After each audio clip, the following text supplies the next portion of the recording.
Good morning, everybody. I am going to keep screaming from the top of my lungs that Alchemist is one of the best classes in the game until people start playing it. Which means if you're watching this video, you should try Alchemist. And there's a lot of reasons as to why you should try Alchemist. I'm going to go over them right now. The first is that it is one of the most versatile classes, allowing you to easily deal incredible amounts of damage and crowd control and heal all of your allies, as well as having fantastic self buffs. One of the things it doesn't do that well is buffing your teammates, but hey, when you're already wearing all the other hats, don't worry about having to buff people. On top of that, it's a great leveler and it works really well both in hardcore and on the regular server. And thanks to Multi-Vial, it has some of the best throughput of damage of any spellcaster in the entire video game. So it begs the question, how come everybody isn't playing Alchemist? And why is Alchemist the least popular class in the entire game, according to DDO Well, there's a lot of reasons for this. The first one is that Alchemist has a very slow start. Unlike some of the other classes, which have some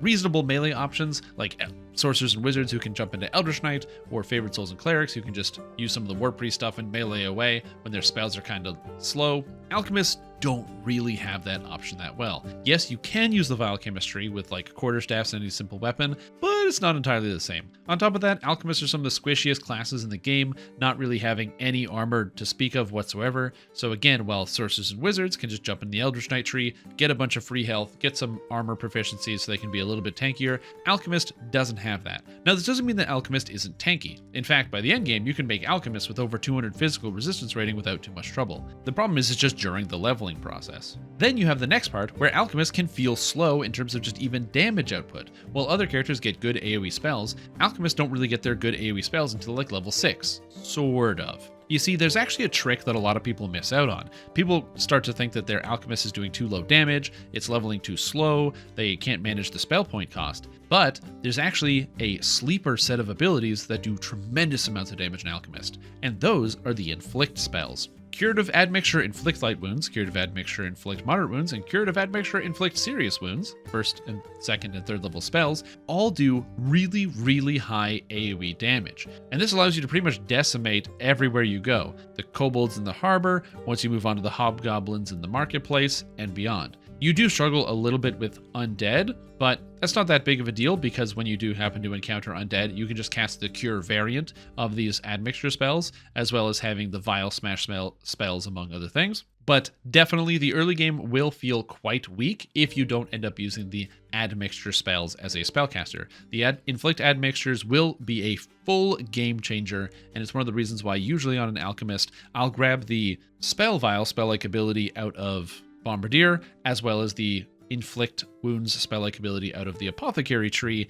and then I will go up to apothecary quickly to get the inflict serious moderate wounds spell-like ability, because with maximize and empower, you just start whipping a spell vial and all of a sudden your inflict serious wounds is one-shotting reapers at level 6 and it feels really good. Now the second part that I think that scares a lot of people away from Alchemist is the actual reaction system. So Alchemists have this kind of like reticle that appears on screen and it changes color, and the reaction that you create when you change the colors is relevant to what you actually do on an Alchemist, and it can seem kind of confusing and kind of scary. So I want to do a little bit of a breakdown for you and basically explain that you're almost always going to be in the reaction state that you want to be in because that's how they designed the system. Essentially, you have 3 different colors of spells. Red spells that are primarily damage, actually I think they're all damage. Yellow spells that do damage and healing and crowd control, and blue spells that do crowd control and self buffs. Now, if you're playing an Alchemist and you want to be fighting the monsters, you're probably going to be casting damage spells, and you're probably going to be casting healing spells, and maybe some crowd control spells. What this means is generally you're casting red spells for damage, and then yellow spells for damage, healing, and crowd control. Red and yellow combine to make orange, which is called Pyrite.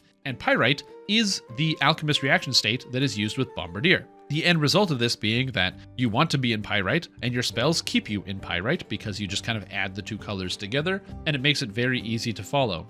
There are some advanced techniques where you can effectively do something that's called spiking, where you leave your reaction state and re-enter it, causing a spike reaction, which gives you way more stats. But for the purposes of just general Alchemist play, you don't have to worry about that, and 99% of the time, I completely ignored it during gameplay. especially during the leveling process, it's really not necessary, and it costs more spell points than it's worth. Now, once you get to endgame, you can start to muss around and learn some of the routes for doing so, but as I said, it's something you don't have to learn right away, as it won't really impact your experience. Now, the third reason why I think people aren't playing Alchemist right now is it's not free and it's the newest class. When Warlock released several years ago, it wasn't free, but it was like obviously broken, and everyone that engaged with it saw it was obviously overpowered, and it just kind of overtook everything. Every quest you would join would have like 6 Warlocks. Everybody was playing Warlock. Warlock was everywhere. Warlock was everywhere. It's why Warlock got nerfed 5 consecutive patches in a row. Now, they did get over-nerfed,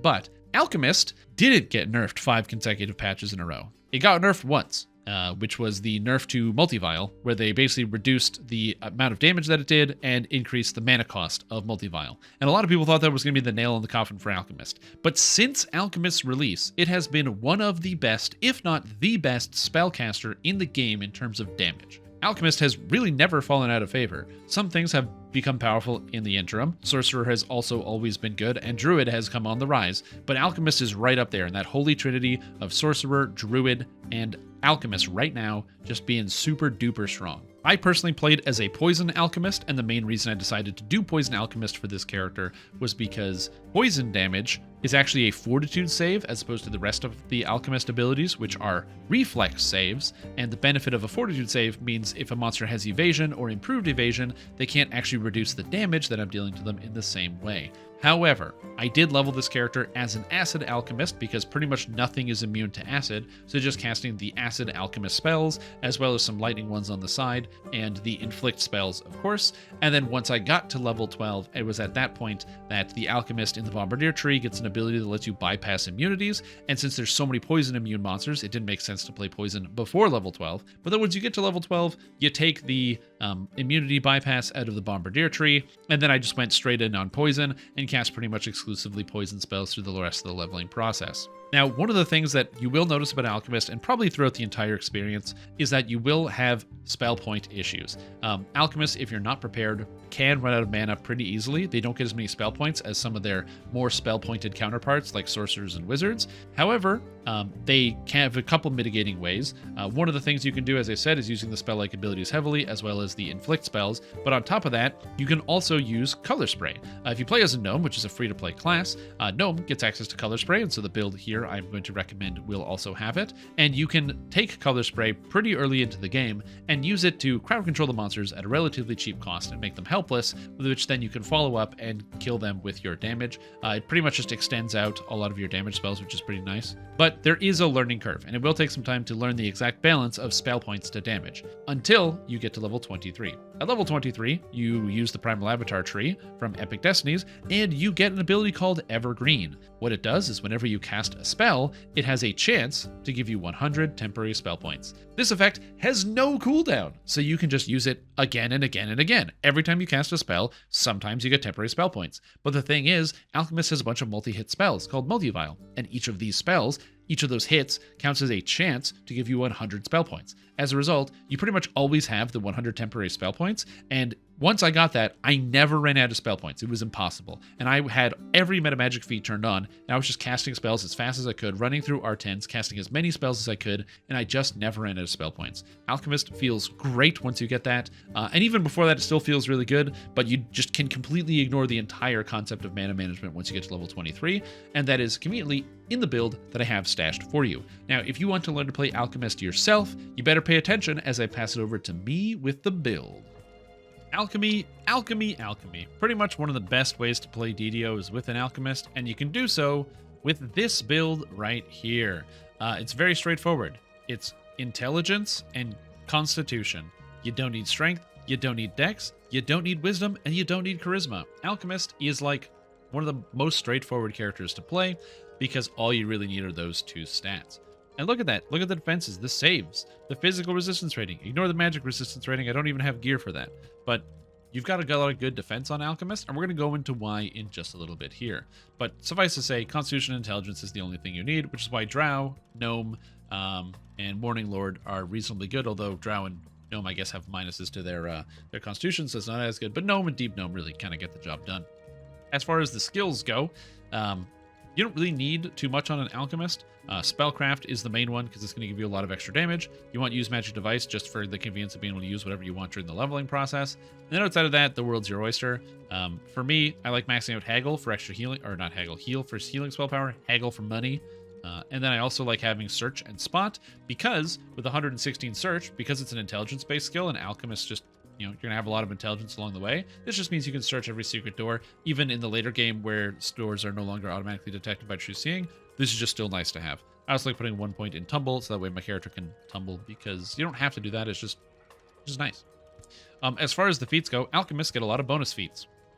So we're going to break it down into these different categories. First, meta magics. I take Quicken, Maximized, and Empower. Other feats you can consider taking are Accelerate, as well as Heighten.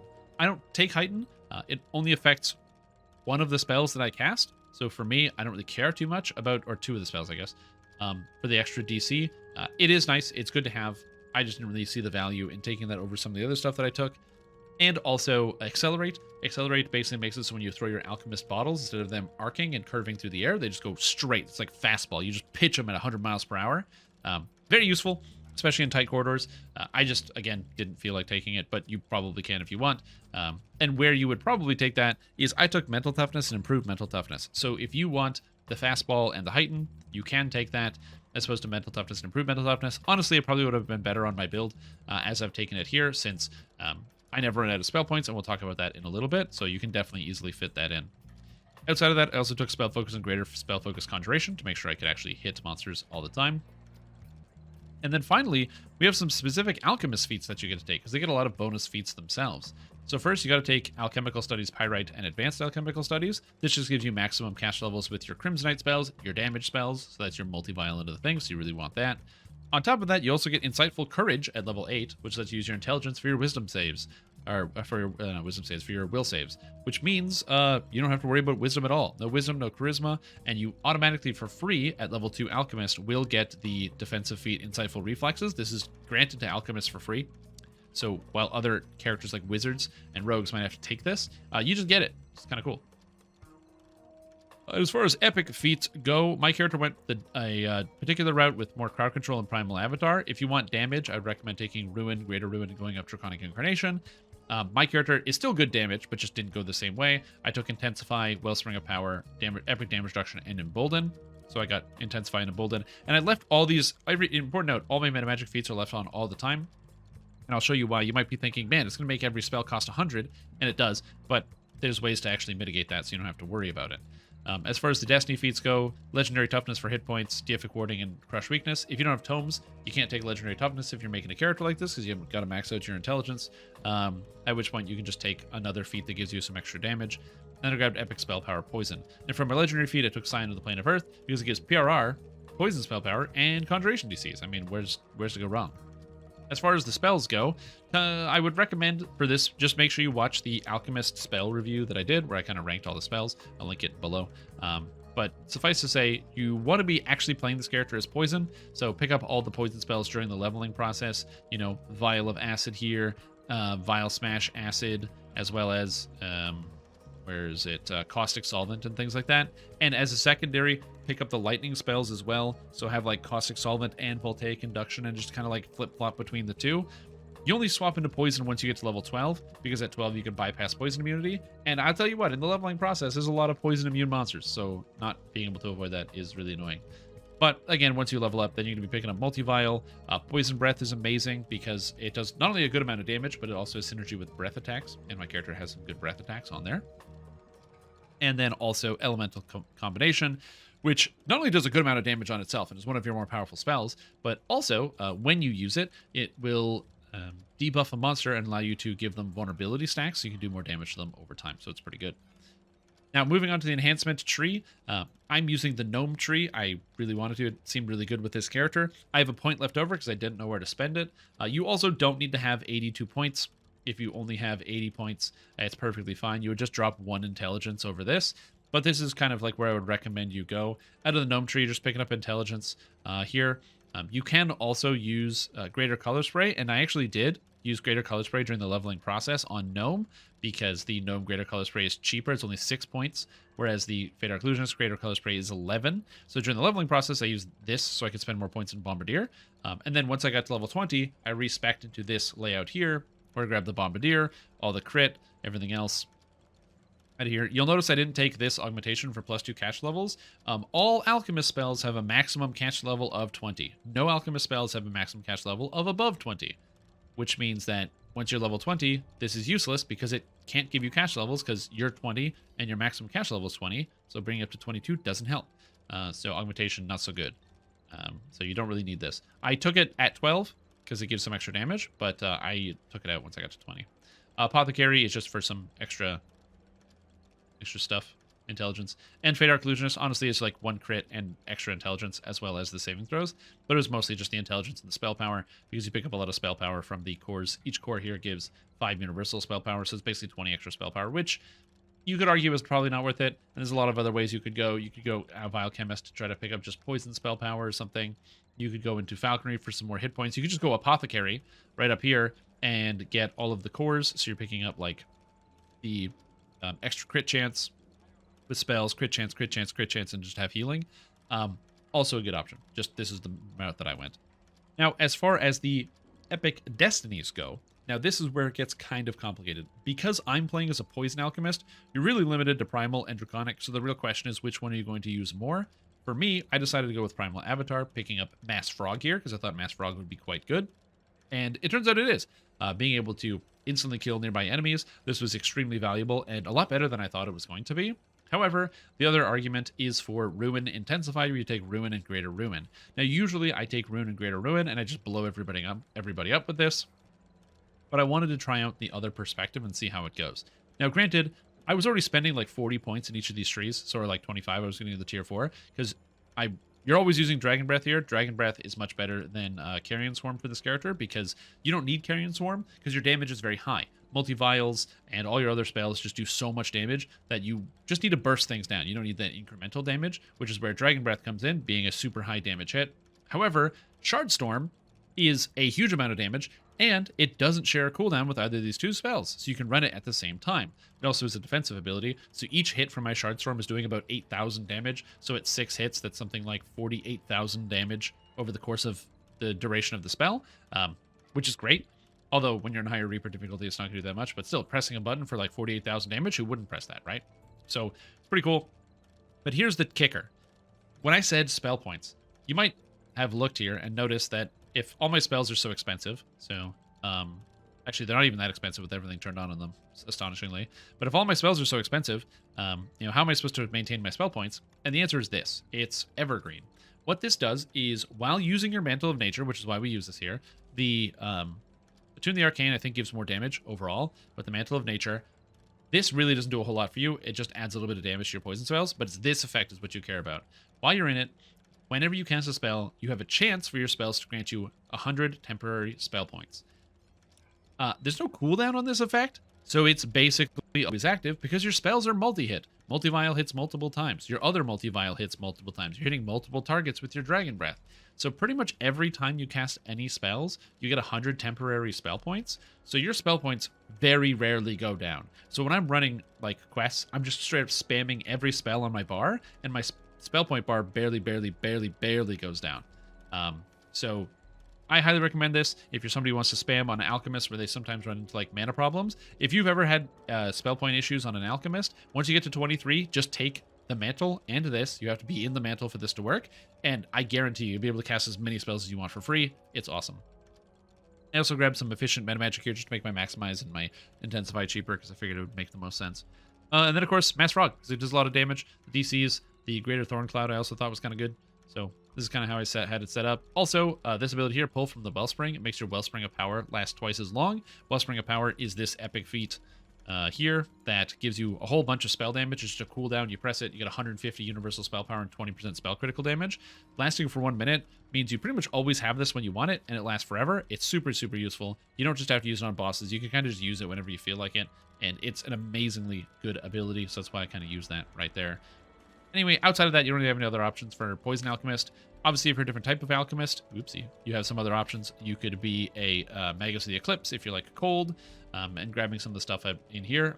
The only reason you don't want to be negative is, or like, you know, kind of focus on some of the negative stuff, like grabbing the Moon Shadow, is because even though you have negative spell power in sources, you also have a lot of poison-specific effects. Like your critical chance is poison-specific, so it's not the best crossover. But yeah, so if you're cold, you could go Magus of the Eclipse if you really wanted to. And because you have multi-hits, you could go Shirati, although that's a terrible idea. I would not do that. And if you're fire, you could also go Exalted Angel, because if you've never used Holy Fireball is the Holy Fire Bomb. It's so good. What a great ability. So you have a lot of options if you're different elements. But for Poison, this is what I recommend, and this is what I think you're going to do. Now, as far as the itemization goes, this is a gear set I slapped together real quick. I'm going to do a couple tweaks to it before I finish posting it, so you'll be able to have this one. But the gist of it is using the Dreadkeeper set, because the Dreadkeeper set is giving me negative spell or poison spell power and crit, intelligence, physical resistance rating, and spell DCs. It's just pretty good, and the items are reasonable. I'm using 3 pieces of Winter: the Deep Snow Boots, the Crown of Snow, and the Winter Court Necklace, mostly because I wanted the Profane Spell Focus. The Deep Snow Boots are pretty good, and I thought, hey, a 3rd piece plus the freezing effect here also gives me access to the healing amplification effect, so I can heal myself even in Reaper mode, which is kind of cool. I grabbed the Cloak of the Walking Ancestors just to give me a little bit more spell focus and insightful spell focus mastery, because that's kind of nice. Quality Intelligence and Black Satin Waist. I've got the Stygian Wrath, which gives not only extra crit chance, but also the extra intelligence, which is nice. And then finally, my weapon and my ring. So artifact-wise, I decided to go with the Dinosaur Bone Ring. Now, when you stare at this, you're going to notice something, that the slots are empty. That's because I didn't craft it. I didn't feel I needed to, and I didn't. So I will post a crafted ring in here, but my character felt good even without it. I just used it for 15 intelligence, and so I had an artifact. And then finally, there's the weapon. Again, didn't fully craft it. I put on the Bright Claw for +2 intelligence, and the Flame Horn to give Ash, so it makes it so monsters get low physical or magic resistance rating when I attack them. Now, the Ring of Acid here, kind of just filling a stopgap. I don't really need the spell power and other effects on it, but it has this effect here called Alchemical Earth Attunement, and what this does is it adds acid damage over time to your spells and attacks. But here's the thing, is that this effect is insane and has no internal cooldown. So all you do is just hit monsters with spells, and this is basically adding like an extra 500 to 2,000 damage per spellcast for free. You don't even have to do anything. Now, this effect is also available on the weapon here on the Dinosaur Bone Longsword. I can get it as a fang called the Melt Fang. I just didn't want to craft it, and I already had this ring in my inventory, but when I post the build, I will have the crafted here so you can replace this ring entirely. But yeah, it's a really, really good effect. As far as the filigrees go, my filigrees, I just went for intelligence filigrees. So the raid filigree for +2 intelligence, raid filigree for +2 intelligence. I went for the 4-piece auto set because autos gives +2 to your spell DCs, and the 4-piece Eye of the Beholder set because it gives +2 to your spell DCs. And that's pretty much it. It was just intelligence and spell DCs, and it really worked itself out. So this is how I kind of throw Alchemist together. If you've never played Alchemist before, it's super duper duper fun, and I can't recommend it enough. It's just so great. Yeah, it's a class that kind of baffles me why nobody plays it. It's one of the best spellcasters in the game. It can do almost anything, and I feel like too many people just sleep on it or don't know about how good it is. So if you've never tried it, I definitely recommend playing an Alchemist. In case I forget to say this somewhere else in the video, a couple early tips for getting started with Alchemist is the inflict spells are really crazy. So during the leveling process, you have the curative admixture inflict wounds, light, inflict wounds, moderate, inflict wounds, serious. These spells demolish people. They do so much damage. It's like kind of astonishing how much damage they do. On top of that, you also notice I have the spell-like ability, Inflict Wounds. I cast this all the time to deal damage because you get Maximize and Empower right away, and then you just lob these bombs that are hitting kobolds for like 150 damage at level 4. Then for this one, Curious Serious Mixture, it also gives you a spell-like ability for Inflict Serious Wounds as well, and use the Inflict Serious Wounds spell-like ability and just keep exploding stuff. Alchemist is super, super good. And then once you hit 12, you got Multi-Vial. You got the bypass here that makes it so you can bypass all immunities, so it doesn't even matter. And your character is going to be smooth sailing. It's going to be feeling like you got that place where you're cutting some paper, and then all of a sudden the scissors just like start to glide, and you just run your hand down the paper. That's what Alchemist feels. Feels super powerful, and I would definitely recommend checking it out. That being said, that's the end of the video. So if you like what you saw, make sure you subscribe to the channel for some more videos. New builds coming soon. I got a sorcerer, Eldritch Knight. I got a new warlock using the imbue because the imbue is really crazy on warlock, especially for the DPS perspective. So that's gonna be coming out soon. That's it. That's all I got. So thank you. Enjoy your day. Bye bye.